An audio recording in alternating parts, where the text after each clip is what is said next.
ابن اسحاق نے بھی لکھا ہے, ابن اشام نے بھی لکھا, البدایہ والنہایہ میں بھی ہے. کچھ تو لوگ ایک ایک دو دو کر کے مسلمان ہوئے نا, کچھ قبیلوں کے قبیلے مسلمان ہوئے. بنو عراش ایک قبیلہ تھا, اس کا ایک شخص مسلمان ہوا, پھر سارا قبیلہ مسلمان ہوا.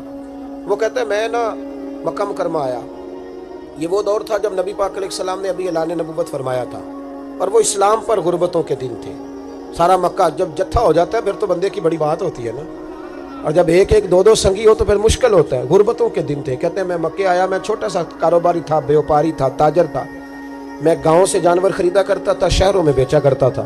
کہتے ہیں میں نے نا 2 اونٹ یا 2 گھوڑے, مختلف کتب میں مختلف لفظ ملتے ہیں. کہتے ہیں وہ 2 اونٹ میں گاؤں سے لایا, مکے میں نے بیچنے تھے. جب میں مکے پہنچا تو پہلی ملاقات ہی ابو جہل سے ہو گئی. مجھے کہنے لگا یہاں ایک شخص نے دعویٰ کیا نبوت کا, اس کے قریب نہیں جانا. کہتے ہیں میں نے کہا یار مجھے تو پتہ بھی نہیں تھا, یہ تو تعارف تم نے کرایا ہے. تو کہنے لگے ان کے قریب نہیں جانا. کہتے ہیں میں بڑا کم دائیں بائیں تو آتا تھا, مکے میرا کم آنا جانا رہتا تھا, قریب نہیں جانا. میں نے کہا چلو نہیں جاتے. کہتے ہیں اسے اونٹ پسند آ گئے, اس نے خرید لیے. میں نے کہا پیسے؟ تو کہنے لگا کل دے دوں گا. اگلے دن میں اس کے گھر لینے گیا تو کہنے لگا کل دوں گا. اب ہوٹل بھی نہیں ہوتے تھے, پردیسی بیچارے, بڑے ان کے لیے مشکلات ہوتی تھی کسی دوسرے شہر میں رہنا. کہتے ہیں میری کل جمع پونجی بھی وہی تھی جو میں نے لگا دی. تیسرے دن میں گیا تو میں نے کہا یار میرے پیسے دے, میں غریب آدمی ہوں اور میرے تو بچے انتظار کر رہے ہیں, اور میں سڑک پہ سو کے وقت گزارتا ہوں, میرے پیسے دے میں جاؤں. کہتے ہیں میں نے دبا کے بات کی تو ابو جہل کہنے لگا جا دوڑ جا, جہاں سے ملتے ہیں لے لے. کہتے ہیں پردیس تھا, انشاءاللہ پردیسی کوئی بھی نہ تھی, ککھ جنا تو پارے. کہتے ہیں کہ میں پریشان ہو گیا کہ یہ کہتا جا دوڑ جا. میں کانپنے لگا. میں نے لوگوں سے پوچھا چودھری کہاں بیٹھتے ہیں, سردار کہاں؟ انہوں نے کہا حرم مکہ میں جو ٹولیاں بنا کے بیٹھے ہیں وہ ہمارے سردار ہی ہیں. کہتے ہیں میں وہاں پہنچا, اتبا, اتیبہ, شیبہ, اخنس بن شریح, ابو سفیان سب بیٹھے تھے. میں قریب گیا, میں نے کہا مکے کے سرداروں میں تمہارے شہر میں لٹ گیا, میرے لیے مشکل بن گئی. کہا کیا ہوا؟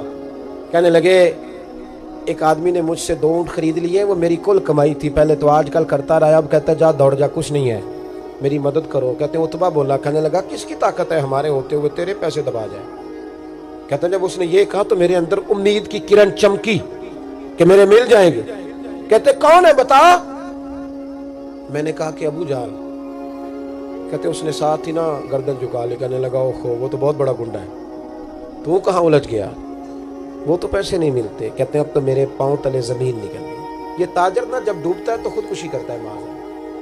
اس لیے کہ جب کسی انسان کی کل پونجی, ایک تاجر کے ساتھ بہت سارے لوگ وابستہ ہوتے ہیں, یہ دولت کی محبت نہ سمجھیں, اس کو بہت بڑا الجھاؤ ہوتا ہے. اور ہمارے ہاں جب لوگ عروج پہ ہوتے ہیں تو سجن بھی بڑے ہوتے ہیں, اور جب انسان ڈوبنے لگتا ہے تو اس کا ہاتھ بھی کوئی نہیں تھامتا. ساری عمر یہ آٹا گد ہے, لکھاں کیتے نہیں پیڑے, وقت آیا ہی تے محمد بخشا, کوئی نہیں ہو بیٹھا لیڑے.